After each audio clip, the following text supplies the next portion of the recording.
I found this small DC power supply on AliExpress and I want to show you how it works like, what can it do, and how it works compared to a big power supply. This is the comparison that I will do if they are similar or if there is a difference between using a big power supply like this and a small power supply like this. We can power this device using two ways. We can power it using this USB-C port or a DC barrel, and it supports power delivery. But the important thing is that it only can step down the voltage. So if, for example, you will use 20 volts USB-C power input, you can output from this device up to 20 volts. And if you use, for example, 30 volts DC input, then you can output up to 30 volts. So we can only output voltage lower than the input voltage from this device. And for the example, I will use the USB-C power supply, and we have a switch to turn on and off power delivery right here. And this screen on top we can rotate. So depending if you are sitting or standing, you can adjust it so we can see it well. We have 5 buttons for controls on the front.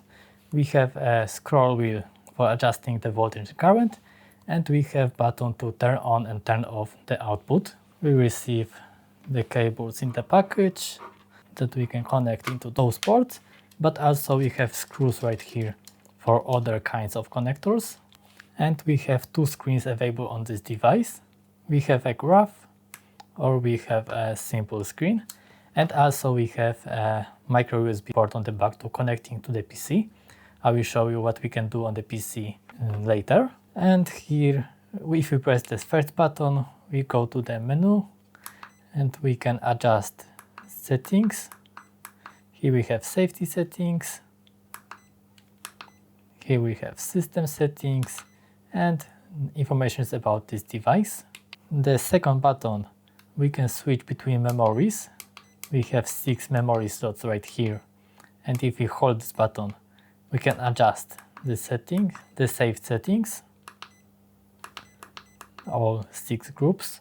The buttons left and right are for adjusting digits.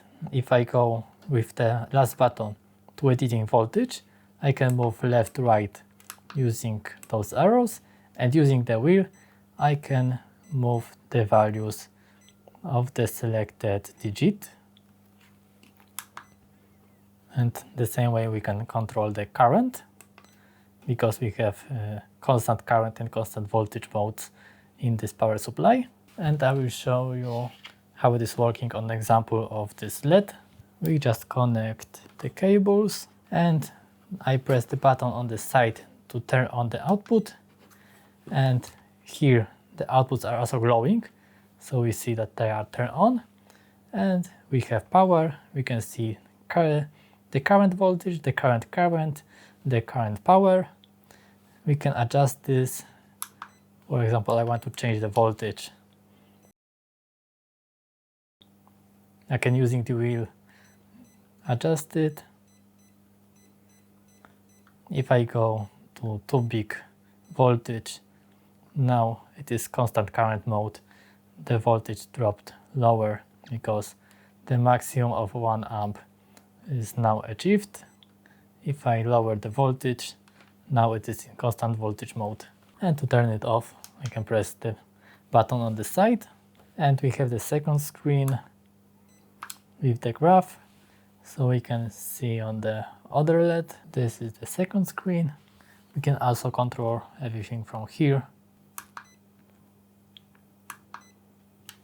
Here I can adjust the current. So we can also from this screen control the device and see on the graph the changes for the current and voltage. So similar features we can achieve from a big power supplies like this.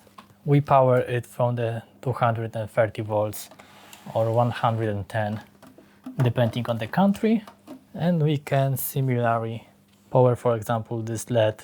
The controls are different because we use knobs to control it, so it is less precise because we cannot input the values and we can only adjust it to one place after the digit, and we have to rotate it really carefully to get the correct value.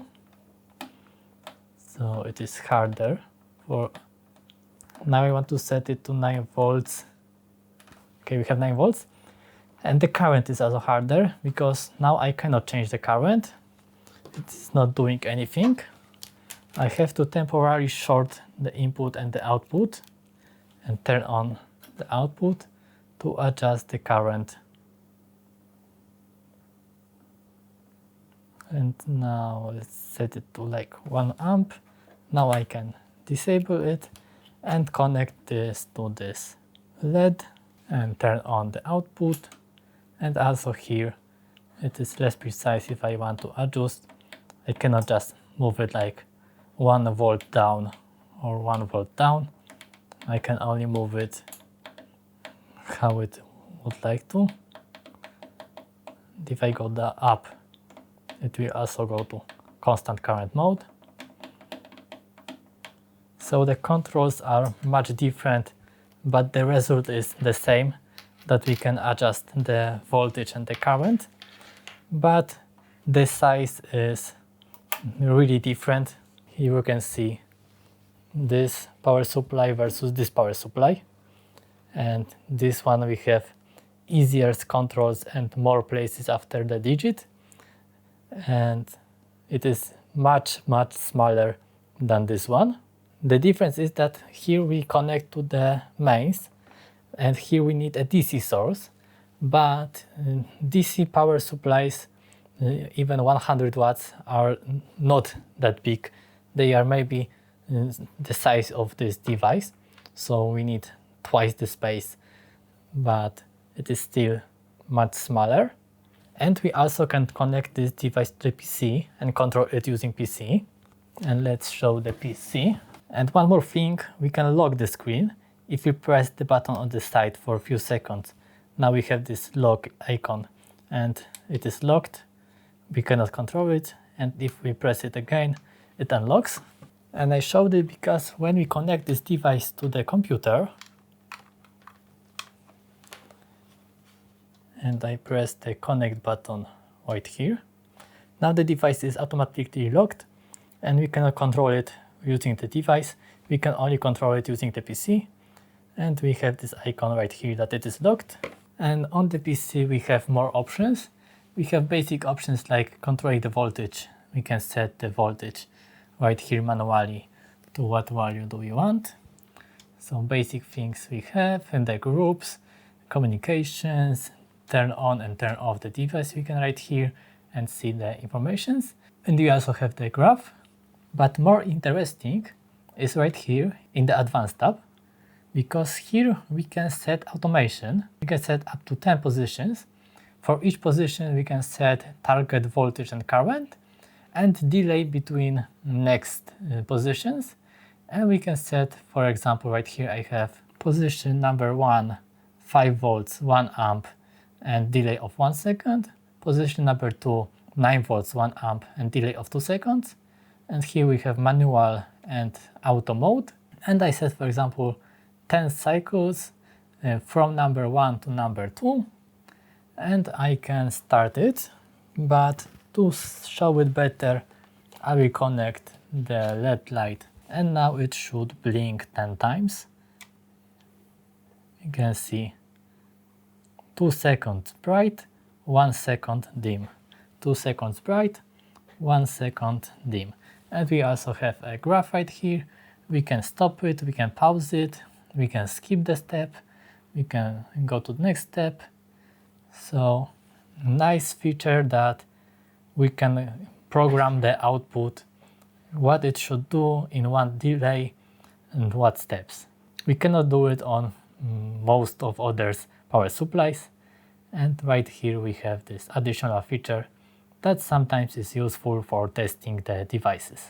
And now it ended and it stays in the last step, and I can manually turn it off. So this power supply is really small, but it is really useful, and it can replace huge power supplies like this in many situations. And often it can be even better because of the better controls and option to control it using PC. So I can recommend this power supply. Really small, really good, really useful. And that's all for today. like, subscribe, and be nice.